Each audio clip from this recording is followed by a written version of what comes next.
My parents emptied my college fund for my brother's BMW. Now he has to call me boss every morning. Growing up, my brother Jason was the golden child in every sense of the word. He was the firstborn, the son my parents always wanted, and apparently the only child that mattered. I was what my mother once called the insurance policy, when she thought I wasn't listening. From as early as I can remember, Jason got everything handed to him. When he wanted to play hockey, my parents bought him thousands of dollars worth of equipment. When he wanted a gaming setup, they converted the guest room into his personal gaming den. When I asked for a used laptop for school, my mother told me to use the family computer like everyone else. My grandmother on my father's side saw what was happening. She was the only person who ever treated me like I was worth something. When I was 12, she pulled me aside at Thanksgiving and told me she had started a college fund for me. She said it was our secret, and that she had been putting money into it since I was born. She passed away when I was 14, and I cried for weeks. But I held on to the promise of that fund like it was the last piece of her I had left. My parents became the executors of her estate, and they assured me the fund was safe. I believed them. I worked hard all throughout high school.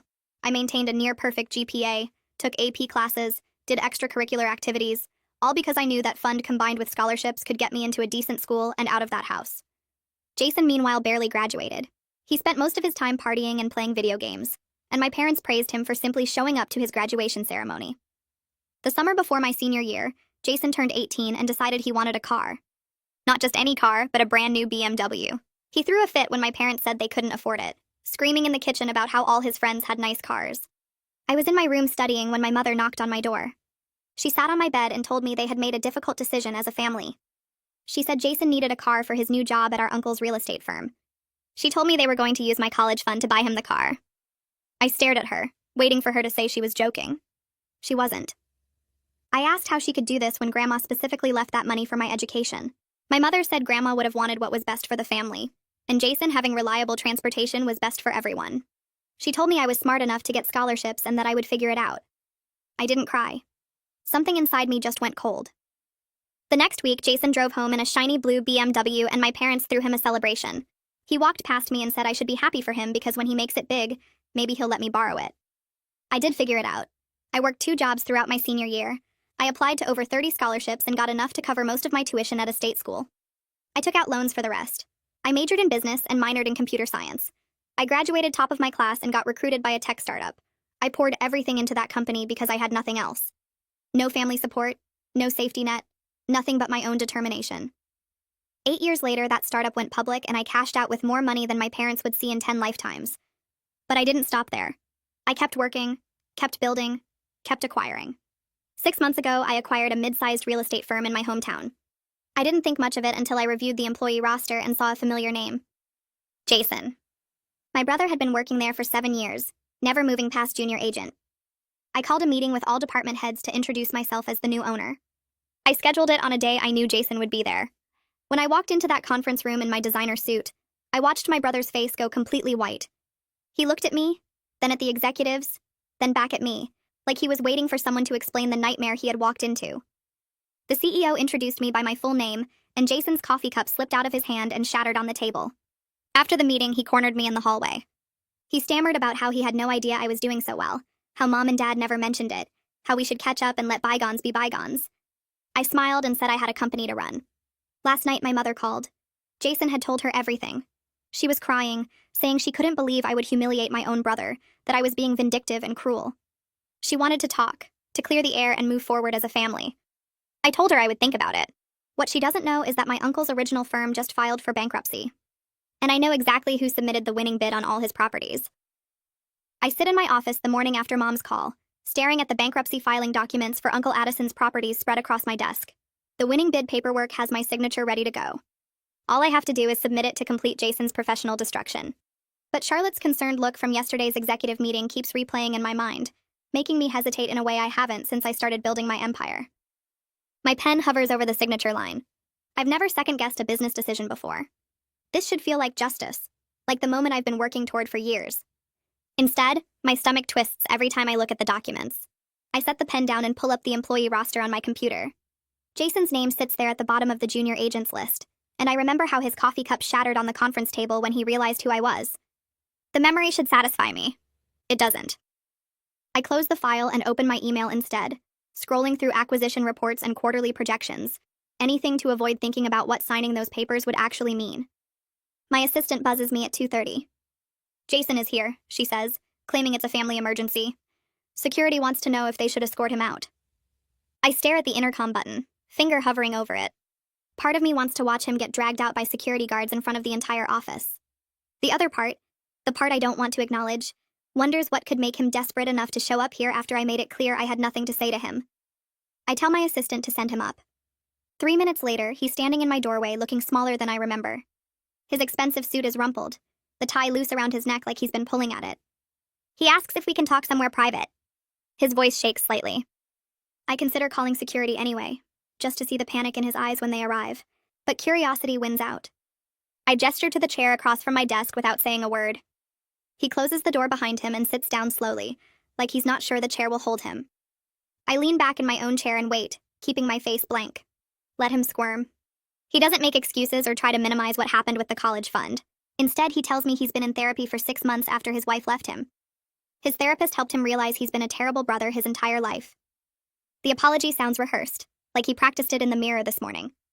But his hands shake as he talks, gripping the armrests of the chair so hard his knuckles turn white. He tells me about the therapy sessions where he finally understood what Mom and Dad did to me. To us.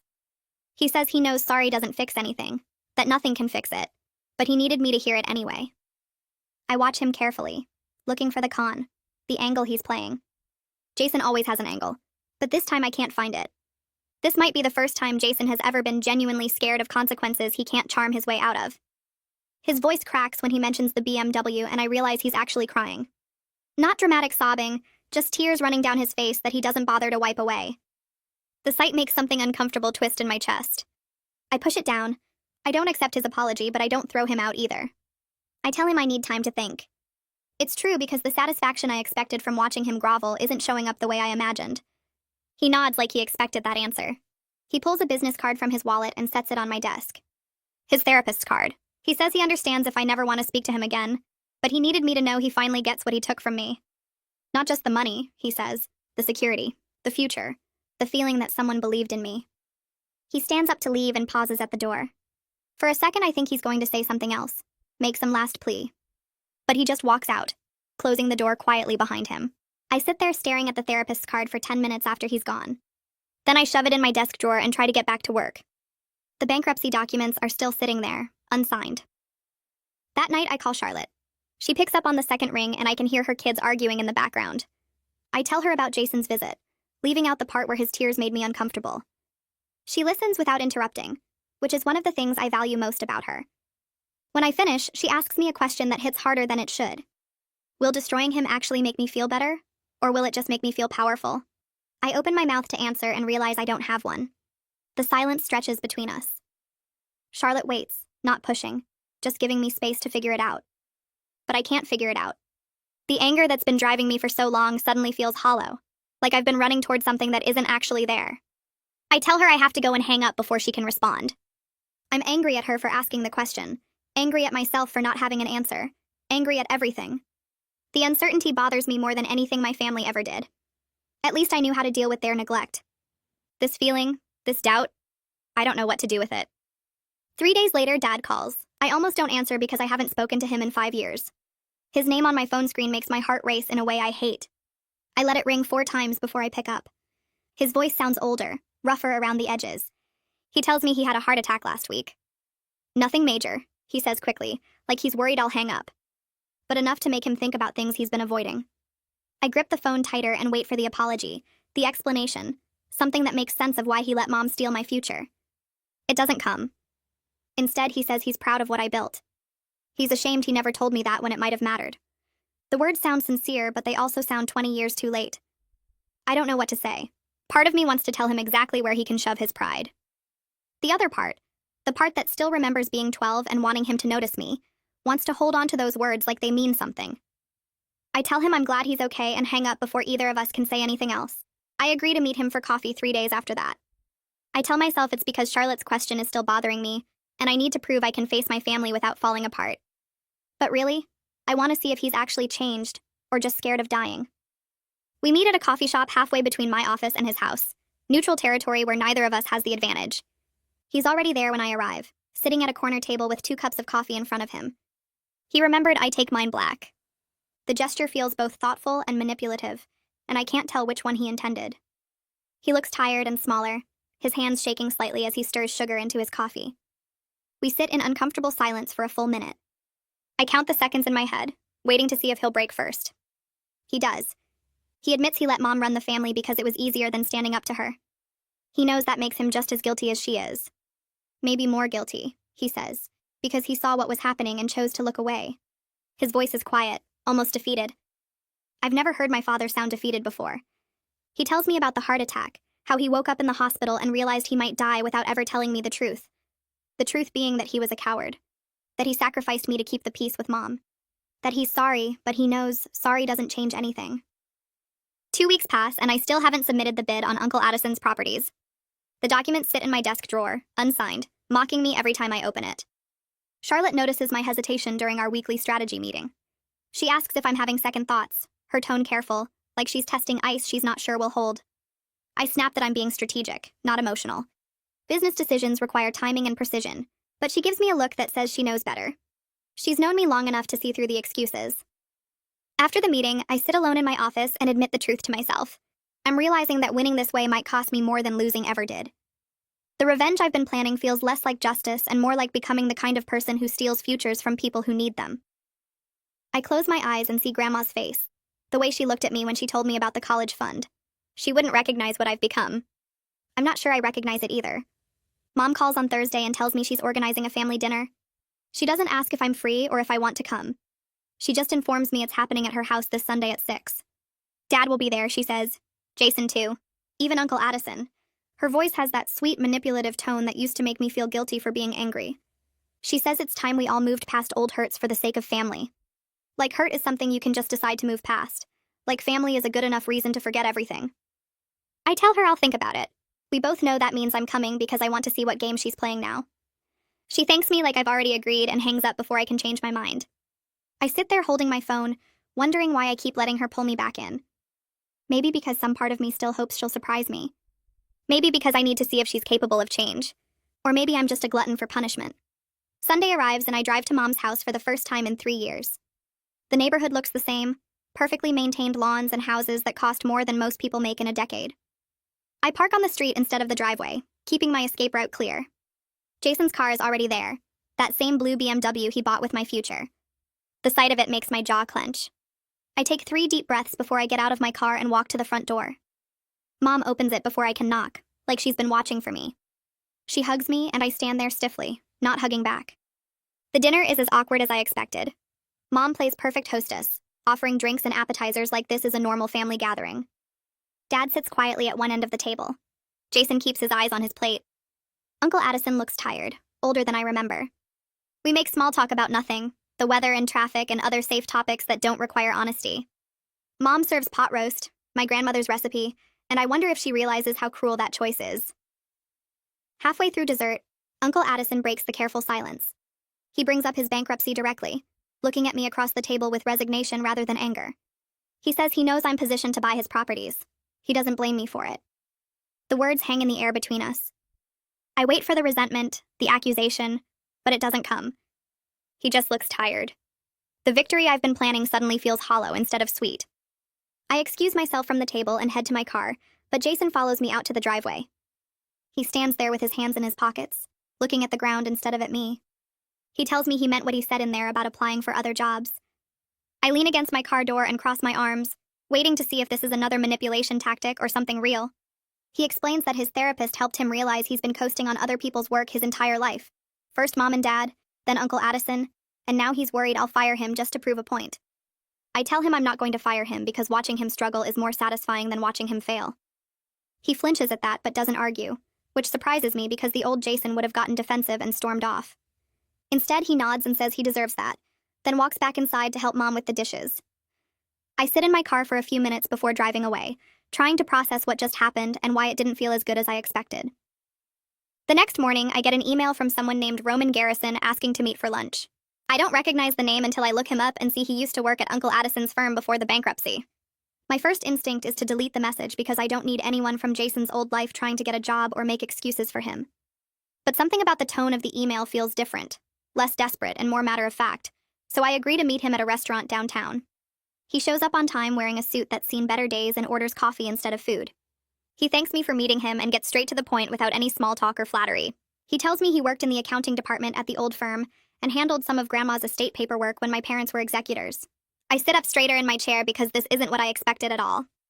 Roman pulls out a folder from his briefcase and slides it across the table. Inside are copies of old financial documents showing 2 separate college fund accounts, one for Jason and one for me. My hands shake as I flip through the pages and see Grandma's handwriting on the original setup forms, my name written in her careful script next to the account number. Roman explains that Mom came to the office about 6 months before Grandma died and convinced her to consolidate both funds into one larger account for Jason. He remembers it clearly because Grandma seemed uncertain about the decision and kept asking if I would still have enough for school. Mom assured her that Jason would share the money with me when the time came, that it was better to have one strong fund than 2 smaller ones. Roman tells me he tried to speak up and suggest keeping the accounts separate, but Mom shut him down and Grandma signed the papers. I feel sick reading through the documents because it means the betrayal started even before Grandma died, while she was still alive and trusting Mom to do right by both of us. I ask Roman why he's telling me this now after all these years. He says he's been carrying the guilt since Grandma passed away, knowing he should have pushed harder to stop Mom from manipulating an elderly woman. He quit the firm 2 years ago, partly because he couldn't stand watching Uncle Addison and Mom make decisions that hurt people for their own benefit. I thank him for the information and leave the restaurant feeling worse than I did before. The drive back to my office takes twice as long as usual because I keep pulling over to read through the documents again, trying to make sense of how deep this goes. Mom didn't just steal my college fund after Grandma died. She convinced Grandma to give it away before she even had a chance to protect it properly. The woman I thought understood me and valued me was manipulated in her final months by her own daughter-in-law. I show up at Mom's house the next afternoon without calling first. She opens the door with a smile that fades when she sees my face and the folder in my hands. I walk past her into the living room and drop the documents on the coffee table. She looks at them and her face goes pale, but she tries to recover by asking what this is about in that sweet voice she uses when she's pretending to be confused. I tell her I know about the original 2 funds and how she convinced Grandma to consolidate them. Mom sits down slowly on the couch and stares at the papers like they might disappear if she looks long enough. For the first time in my life, I watch her facade completely crack. She starts crying, not the manipulative tears she usually uses, but real ugly crying that makes her mascara run down her face. She admits she was terrified of having a daughter who might outshine her the way her own sister did when they were growing up. Her sister was prettier, smarter, more successful at everything, and their parents never let Mom forget it. When she had me, she saw the same potential and it scared her. So much she convinced herself that limiting my opportunities was protecting Jason, rather than sabotaging me. The explanation doesn't excuse anything, but it makes her human in a way I've never allowed myself to see. I sit down across from her and feel this complicated grief wash over me, because I wanted her to be a monster, not a damaged person who damaged me in turn. She keeps apologizing and saying she knows it's too late, that she can't undo what she did or give me back those years. I tell her she's right. It is too late for apologies to fix anything. But I also tell her I need to understand why she kept lying even after Grandma died, why she let me believe the fund was intact until the very last minute. Mom says she kept hoping Jason would do well enough that she could give me some money and pretend it came from the original fund. She wanted to fix her mistake without admitting she made one, which just made everything worse. We sit there in silence for a long time while she cries, and I try to figure out what to do with this information. Part of me wants to walk out and never speak to her again. Another part recognizes that understanding her motivations doesn't mean forgiving her actions, but it does mean seeing her as a complete person, instead of just the villain in my story. Charlotte pulls me aside after a board meeting 2 days later and tells me the company is suffering because I'm distracted by family drama. She's not mean about it, but she's direct, showing me reports where I missed important details and emails where I snapped at executives who didn't deserve it. I try to argue, but she cuts me off and reminds me that I built this company by being focused and strategic, not by letting emotions drive my decisions. She's right, and I know it, which makes hearing it even harder.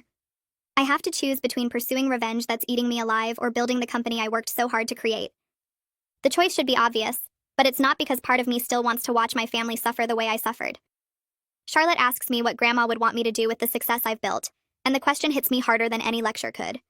Grandma wanted me to have opportunities and build something meaningful, not waste my energy destroying people who hurt me. I tell Charlotte I need a few days to think, and she squeezes my shoulder before leaving my office. Dad calls that night and tells me he's having bypass surgery next week. His voice sounds weak and uncertain, nothing like the distant authority figure I remember from childhood. He says he'd like me there at the hospital, not because he deserves it, but because he's asking anyway. I say yes before I can overthink it, surprising both of us with how quickly I agree. The day of the surgery, I show up at the hospital and Jason is already in the waiting room. We sit in uncomfortable silence for 3 hours, occasionally checking our phones or getting coffee, but mostly just existing in the same space without acknowledging each other. When the surgeon finally comes out and says Dad made it through, okay, Jason turns to me with relief written all over his face. He tells me he's glad I came because Dad wouldn't have admitted how much he wanted me here. I nod and don't say anything back because I'm not ready to have a deep conversation about our family dysfunction in a hospital waiting room. We sit with Dad during his recovery for another hour before the nurses kick us out, and Jason offers to walk me to my car. I accept because it feels less awkward than refusing. Over the next 2 weeks, I spend more time with my parents than I have in 10 years. Dad's recovery requires daily visits and help with basic tasks, which means I'm at their house every afternoon after work. Mom tries to revert to her manipulation tactics during the first few visits, suggesting family dinners and asking when I'll forgive everyone and move on. I shut her down immediately each time, telling her that showing up to help Dad doesn't mean everything is fixed between us. She looks hurt but backs off, and I notice Dad watching these exchanges with something that looks like respect. One afternoon, when Mom is in the kitchen, Dad tells me privately that he wishes he'd learned to stand up to her decades ago. He explains that it was easier to let her run the family than deal with the conflict that came from disagreeing with her.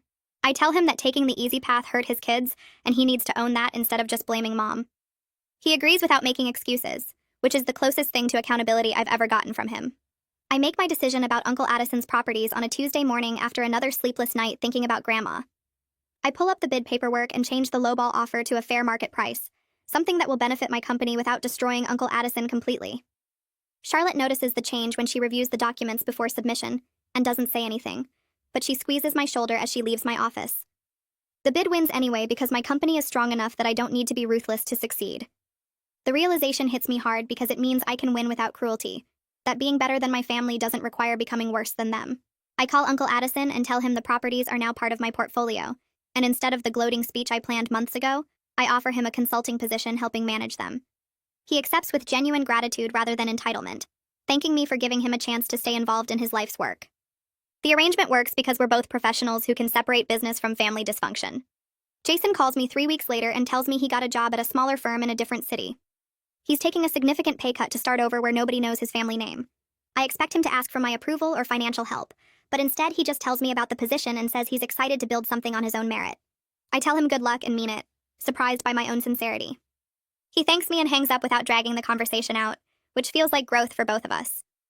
Charlotte mentions later that week that I seem more focused during meetings, less distracted by family drama, and more engaged with company strategy.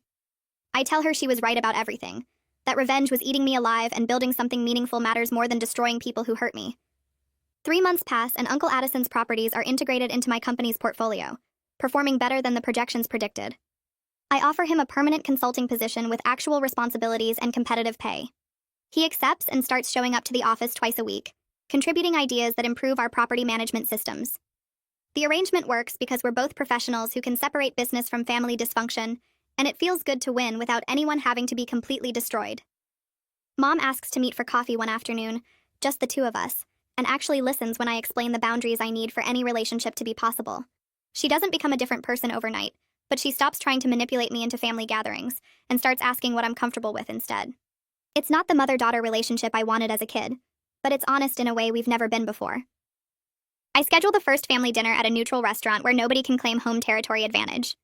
Mom arrives early and tries to rearrange the seating, but I tell her everyone sits where I assigned them. Dad looks uncomfortable in his button-down shirt like he's forgotten how to dress up, and Jason shows up exactly on time without the usual 15-minute lateness he used to think made him important. I lay out the rules before we even order food. Monthly dinners happen on the last Sunday of each month, no exceptions or rescheduling for convenience. No surprise visits to my office or home. No using family connections to ask for business favors or job references. No bringing up the past unless someone specifically wants to discuss it. Mom's face goes tight when I finish talking, her fork hovering over her salad like she's deciding whether to argue. Dad nods slowly and says the structure makes sense, which surprises me because I expected him to side with Mom like always. Jason agrees without making excuses or jokes, just a simple acknowledgement that he'll follow the boundaries. The dinner itself is awkward and stilted, full of careful small talk about weather and traffic, but nobody storms out or starts crying. We make it through appetizers and entrees without any major blow-ups, and when the check comes, I pay it before anyone can argue about splitting it. Mom tries to hug me in the parking lot, but I step back and offer a handshake instead, which she takes with visible hurt in her eyes. The drive home feels longer than it should, my hands tight on the steering wheel as I process the strange feeling of having my family follow rules I set, instead of expectations they created. The next 5 months follow the same pattern with small improvements each time. Mom stops trying to control the seating arrangements and starts asking about my work without the fake enthusiasm she used to use. Dad contributes more to conversations instead of sitting silent while Mom dominates every topic. Jason talks about his job search and apartment hunting without expecting praise for basic adult responsibilities. Nobody mentions the college fund or the BMW or any of the years when I didn't matter to them. The new normal isn't warm or loving or anything like the families I used to envy growing up, but it's honest in a way we never managed before. I can sit through dinner without feeling like I'm being erased or dismissed, and that's more than I ever thought I'd get from them. 6 months after establishing the dinner routine, I get a letter in the mail with Jason's return address. Inside is a check for $15,000 and a handwritten note on plain paper. The note says he's been saving since he started his new job, putting aside money every month even when it meant eating ramen and skipping nights out with coworkers. He knows it doesn't fix what was stolen or make up for the years he benefited while I struggled, but he needed to return what the BMW cost. The amount matches exactly what my parents took from the college fund, down to the dollar, which means he looked up the actual purchase price instead of guessing.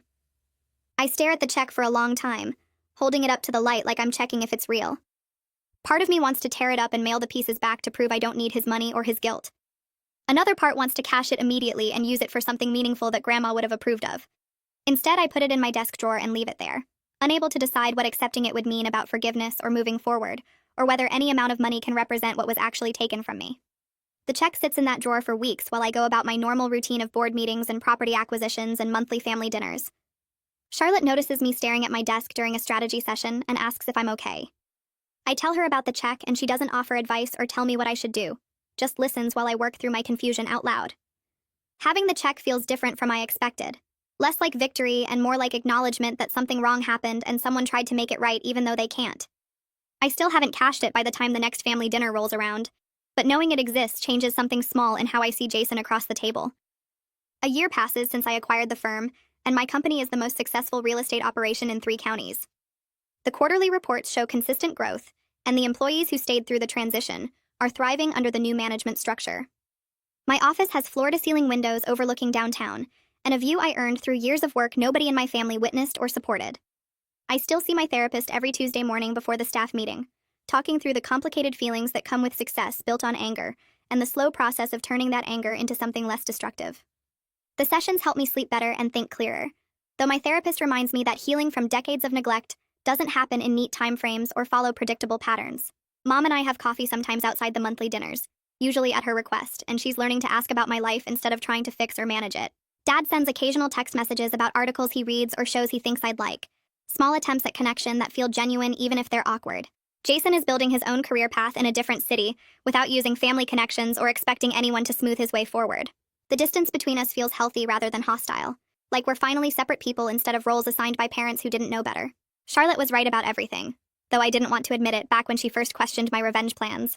Destroying Jason wouldn't have made me feel better or healed the wounds from childhood. It would have just made me someone who uses power to hurt people the way I was hurt. Building boundaries and watching him actually grow into someone who takes responsibility did something revenge never could have accomplished. The cold anger that drove me for so long has transformed into something more like peace. Not complete or perfect, but sustainable. I can run my company without spite, as the primary motivation, and that shift makes me better at the actual work of building something meaningful. I'm planning a major company expansion that will create 200 jobs in the hometown that watched me leave with nothing and return with everything. The project includes affordable housing developments and commercial spaces designed to revitalize neighborhoods that have been struggling since the manufacturing plants closed. I've already identified positions for people who've been loyal through the transition, employees who stayed when they could have jumped to competitors, and who believed in the company vision even when it wasn't clear where we were heading. Jason isn't on that list because he's building his own path now in a different city, working for a small firm where his last name doesn't mean anything, and his success depends entirely on his own effort. The separation between his career and mine feels right, like we're finally living separate lives instead of competing in the same space where comparison was inevitable. Mom and Dad will probably tell their friends about my success and show people articles about the expansion without ever quite understanding what it cost me to get here. They'll take some credit for raising me, even though they spent most of my childhood making me invisible, and I've accepted that their version of events will always differ from mine. But I've stopped needing them to understand or acknowledge the full truth of what happened. The grandmother who believed in me when nobody else did would be proud of what I built and how I built it. And that matters more than any validation my parents could offer now. Her college fund was stolen, but her faith in me wasn't. And I carried that faith through every scholarship application and student loan payment and 80-hour work week until it became the foundation for everything I achieved. The expansion project is named after her, a small detail that won't make headlines but means everything to me. Sometimes success isn't about proving people wrong or making them sorry. It's about building something good enough that their opinions stop mattering.